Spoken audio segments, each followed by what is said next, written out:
Reka nkusuhuze kandi nkwifurize kugira ibihe byiza wowe ukunda ibiganiro bya Weya TV show, twizere ko umeze neza. None turi ku itariki ya 12 z'ukwezi kwa gatandatu umwaka w'ibihumbi 2023. Ni umwanya tugiye kukugezaho amakuru aba yiriwe avugwa hirya no hino ku isi, by'umwihariko hano mu Rwanda no mu karere k'ibiyaga bigari cyangwa se akarere k'iburasirazuba, ndavuga muri East African Community. Rero reka nkubwire ko amakuru turaza kwibandaho muri Repubulika Iharanira Demokarasi ya Kongo. Umutwe witwaje intwaro wahitanye abarenga 7. Ndaza kukubwira ko kandi hano mu Rwanda mu karere ka Muhanga umugabo nyuma yo gutera akabariro n'umugore yaje kumwica. Uyu munsi nibwo hagiye amakuru avuga ko uyu mugabo yaje kuba afungwa igifungo cya burundu. Turakubwira byinshi n'andi makuru tutakubwiye, izi ni ingingo twebwe tugiye kuyakubwira mu buryo burambuye. Ngende Jambo twabayisenga, iyi ni Weya TV show. Ukora subscribe kandi ukande kunzogera kugira ngo ubashe kujya wakira amamenyesha mu gihe cyose dushyizeho amakuru. Reka dutangire ku buryo burambuye. Umutwe witwaje intwaro wa Kodeko wagabye igitero ku birindiro by'ingabo za leta RDC mu ntara ya Ituri ni mu burasirazuba bwa Repubulika Iharanira Demokarasi ya Kongo, gihitana abasivili 7. Iki gitero uyu mutwe wakigabye ku birindiro biherereye mu gace ka Jukota mu ntara ya Ituri muri teritwari ya Mahaji mu ijoro ryo kuwa gatandatu tariki ya 10 Kamena 2023. Abakozi b'umuryango mpuzamahanga utabara imbabazi batangaje ko mu bantu 7 bapfuye harimo abana 5 n'abagore 2, ndetse ubuyobozi bwo mu gace ka Mahaji bwatangaje ko abarwanyi b'uyu mutwe bishe aba baturage mu buryo bwa kinyamaswa. Intara ya Ituri ni imwe mu zigize uburasirazuba bwa Repubulika Iharanira Demokarasi ya Kongo, ikunda kumvikanamo ibitero by'imitwe yitwaje intwaro bihitana ubuzima bw'abaturage inshuro nyinshi.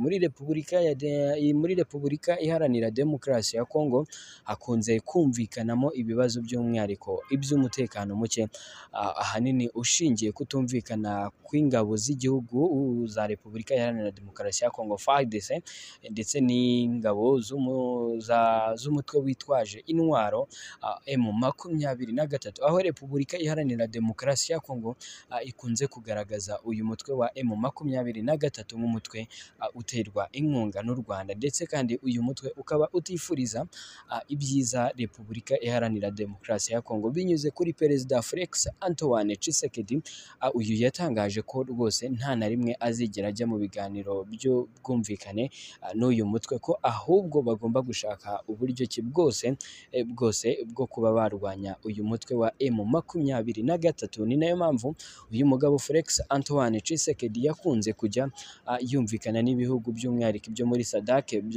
kugira ngo abashe kuba yabona inkunga iturutse muri ibyo bihugu, hanyuma abone uburyo yarwanya uyu mutwe. Reka tugaruke mu Rwanda mu karere ka Muhanga. Umugabo wishe umugore we nyuma yo gutera akabariro yahamwe n'icyaha rwose maze afungwa igihano gikomeye. Urukiko rwisumbuye rwa Muhanga rwamuhamije icyo cyaha rushingiye ku bimenyetso byagaragajwe n'ubushinjacyaha ku rwego rwisumbuye mu karere ka Muhanga. Urukiko rwavuze ko mu bimenyetso rufite bigaragaza ko umugore wa Rusumbabahizi basanze yapfuye afite amaraso mu maso. Mu bindi bimenyetso urukiko rushingiraho bigaragaza ko umugore we yari afite ibisebe by'inzara byerekana ko yabanje gushaka kwigobotora umugabo we igihe yamunigaga, ariko ku bw'ibyago amurusha imbaraga amunigisha inzitiramibu. Urukiko ruvuga ko kandi basanze inda ya nyakwigendera yabyimbye, ndetse umugabo we akaba yaramwishe abanje gukora imibonano mpuzabitsina nawe,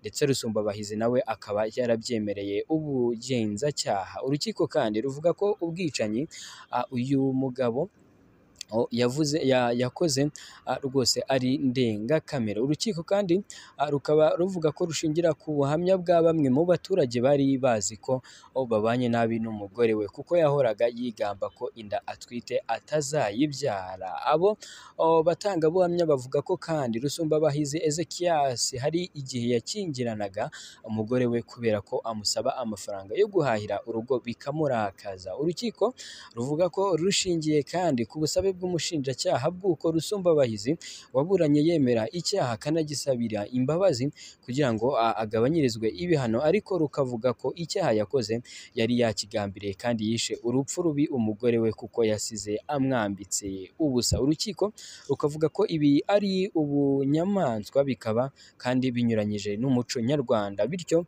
ko akwiye kuba yafungwa igihano cya burundu. Nyuma yo gusuzuma ubusabe bw'ubushinjacyaha kubera ko bwamusabiraga igifungo cya burundu ndetse hakiyongeraho n'ubuhamya bwa bamwe mu baturage, urukiko rwasanze Rusumbabahizi yarishe umugore we ku bushake kuko yamunize kugeza ashizemo umwuka. Urukiko kandi ruvuga ko kuba umugore we yari atwite inda y'amezi 5 bikanagaragazwa n'ifishi yo kwa muganga, rusanga Rusumbabahizi yarishe umugore we n'umwana yari atwite kuko nta kigaragaza ko uwo mwana atari kuvuka. Bamwe mu bari bitabiriye isomwa ry'urubanza bashimye cyane icyemezo cy'ifunga cya burundu urukiko rwa Muhanga rwakatiye uyu mugabo. Rwose abaturage bakaba bari bishimye cyane ubwo abangaba bamaze kuba bafatirwa, ubwo uyu mugabo yazaga kuba ahamwa n'icyaha cy'igifungo cya burundu. Uyu mugabo rero akaba yamaze kuba akatirwa igifungo cy'iminsi cya burundu ndetse akaba afite iminsi 30 yo kuba yakijuririra. Dukomeza n'amakuru yacu by'umwihariko dore ko twibanda ku makuru aba yaranze umunsi wose.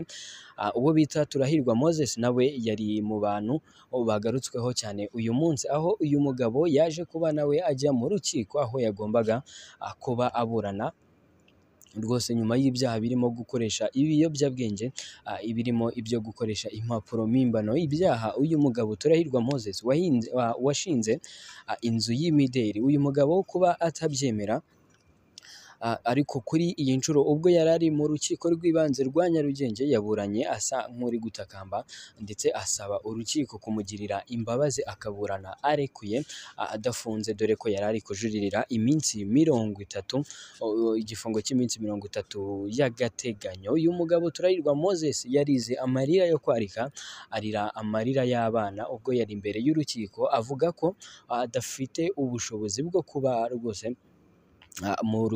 muri gereza iminsi isaga 30. Uyu mugabo rero Turahirwa Moses akaba yari yaremeye no gutanga inzu ye y'imideri nk'ingwate ndetse agatanga n'abatangabuhamya ndetse n'abishingizi bo mu muryango we barimo ababyeyi be. Uyu Turahirwa Moses ntabwo byaje kuba bikunda ko urukiko rumugirira impuhwe, dore ko n'ubundi rutigeze rwanzura iyindi myanzuro. Uyu mugabo Turahirwa Moses agomba gukomeza gufungirwa imageragere iminsi 30 mu gihe cyo hakiri gushakishwa ibimenyetso nk'uko rwose abamushinja cyangwa se ubushinjacyaha bwabisabye. Uyu mugabo akaba aburana avuga ko ibyo gukoresha impapuro mpimbano atabyemera, ko ahubwo wenda gukoresha ibiyobyabwenge byo abyemera, ariko nabyo akaba yarabikoresheje ari mu gihugu cy'Ubutaliyani, igihugu avuga ko gukoresha ibiyobyabwenge byemewe. Rero reka tugushimire, nitwa Jean Bosco Abayisenga, iyi ni Weya TV show aho uzajya umenya byinshi bitandukanye by'umwihariko amakuru aba ari kuvugwa hirya no hino ku isi. Ni Jean Bosco Abayisenga, Weya TV show. Stay tuned, stay tuned.